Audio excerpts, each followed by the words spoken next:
कभी कभी कड़ी मेहनत के बाद भी सफलता मिलने में देरी हो जाती है। ऐसी स्थिति में धैर्य बनाए रखना चाहिए। मेहनत तो सभी करते हैं, लेकिन सफलता कुछ ही लोग हासिल कर पाते हैं। कुछ लोग लक्ष्य हासिल होने से पहले ही रास्ता बदल लेते हैं, इसी वजह से सफल नहीं हो पाते हैं। इस संबंध में गौतम बुद्ध का एक कहानी प्रचलित है। इस कहानी में सुखी जीवन और सफलता पाने के सूत्र बताए गए हैं। अगर इन सूत्रों को जीवन में उतार लिया जाए तो हम कई परेशानियों से बच सकते हैं और अपने लक्ष्य तक पहुंच सकते हैं। प्राचीन समय की बात है। एक छोटे से गांव में एक सबल नाम का लड़का रहता था।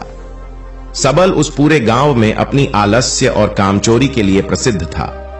गांव के सभी लोग उसे आलसी कहकर ही पुकारते थे, क्योंकि वह पूरे दिन एक पेड़ के नीचे सोया रहता था और अपने भविष्य के बारे में बड़े बड़े सपने देखता रहता था। उसके दिन ऐसे ही आलस्य में गुजर रहे थे। लेकिन एक दिन उस गांव में एक बौद्ध भिक्षु पधारे, जो कि अगले कुछ दिनों तक उसी गांव में ठहरने वाले थे। बौद्ध भिक्षु गांव में भिक्षा मांगते और दिन भर लोगों को ज्ञान बांटते और रात्रि में गांव के बाहर बने बौद्ध मठ में विश्राम करते थे।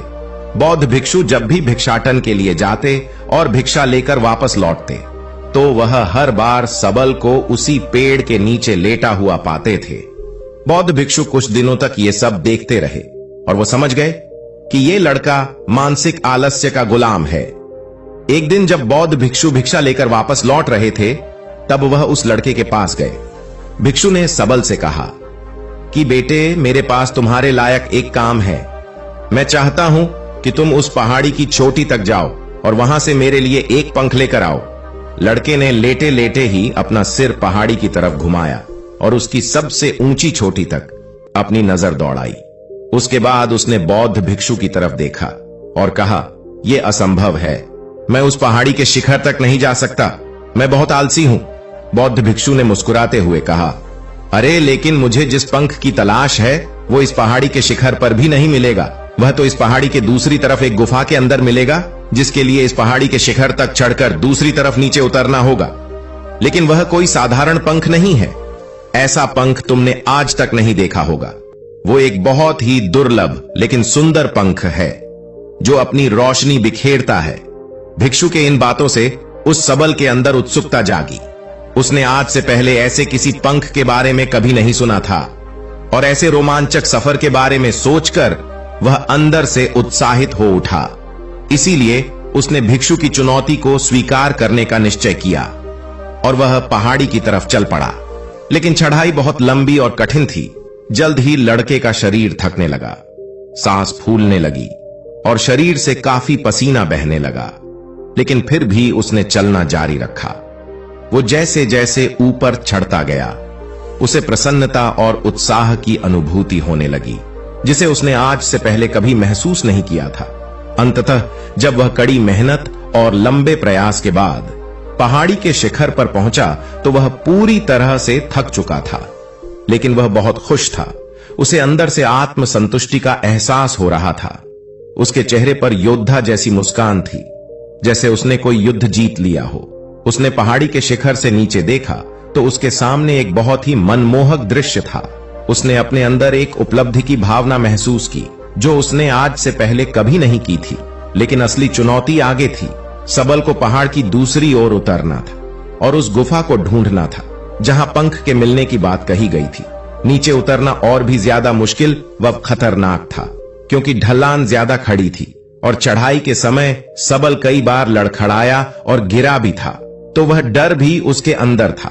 लेकिन भिक्षु को पंख लाकर देने के वादे की वजह से वह लगातार आगे बढ़ता रहा।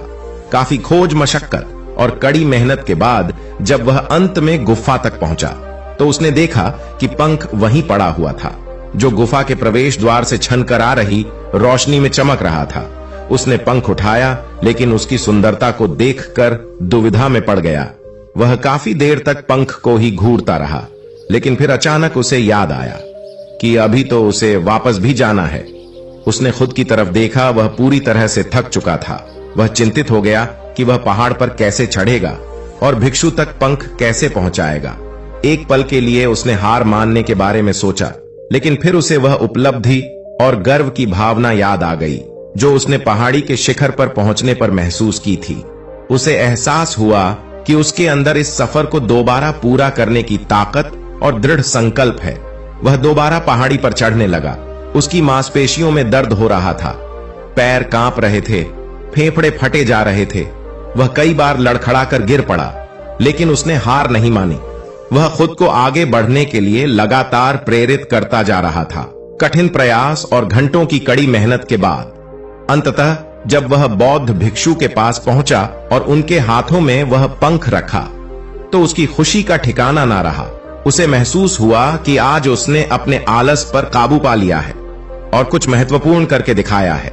उसके चेहरे पर इतनी खुशी और संतुष्टि का भाव देखकर बौद्धिक इच्छा मुस्कुराई और बोली, बहुत बढ़िया मेरे बच्चे, आज तुमने जीवन का एक बहुत ही महत्वपूर्ण सबक सीखा है कि आलस से कोई ऐसी चीज नहीं है जिसे स्वीकार कर लिया जाए या सहन किया जाए। आलस्य पर काबू पाना एक चुनौती है, यह एक बाधा है जिसे पार करना ही होगा और आलस को खत्म करने के लिए तुम्हें अपना पहला कदम उठाना ही पड़ेगा। अपने लक्ष्य की ओर चलना ही पड़ेगा और तब तक चलते रहना पड़ेगा जब तक तुम अपनी मंजिल को हासिल नहीं कर लेते। सबल ने भिक्षु के शब्दों की गहराई और उसके महत्व को समझते हुए हां में अपना सिर हिला दिया। आज उसे एहसास हुआ कि वह हमेशा से ही बड़ी और महान चीजों को करने में सब क्षमता होती है, लेकिन उसके आलस्य ने उसे रोक रखा था। अब वह जानता था कि उसके पास अपने रास्ते में आने वाली किसी भी बाधा को दूर करने की ताकत है। इसके बाद भिक्षु ने सबल को आशीर्वाद दिया और उस गांव से चले गए। इस कहानी से सीखने वाली बात यह है कि जब हम असंभव लगने पर भी अपने लक्ष्य को प्राप्त करने के लिए खुद को आगे बढ़ते हैं, तब हम अपने भीतर एक ऐसी ताकत और दृढ़ संकल्प की खोज करते हैं जिसके बारे में हम पहले कभी नहीं जानते थे। आलस्य पर काबू पाने के लिए हमें खुद को चुनौती देनी चाहिए और बड़े व महत्वाकांक्षी लक्ष्य बनाना चाहिए। फिर चाहे वो लक्ष्य कितने ही मुश्किल क्यों ना हो, हमें लगातार खुद को अपनी शारीरिक और मानसिक सीमाओं से अकेले रहना चाहिए और असफलताओं व बाधाओं का सामना करने पर भी अंदर से मजबूत बने रहना चाहिए। हमें अपने लिए एक नियम बनाकर और उस पर टिके रहकर अपने दैनिक आदतों और दिनचर्या में अनुशासन और निरंतरता भी विकसित करनी चाहिए। हम कुछ ऐसी अच्छी आदतें बना सकते हैं जो हमें मन न लगने पर भी ध्यान केंद्रित करने और क्रियाशील बने रहने में मदद करती है।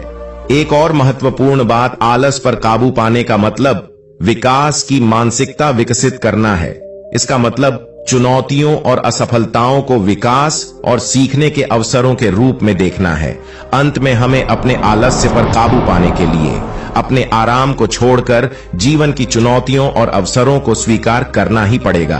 दोस्तों, अपने इस कहानी से क्या सीखा?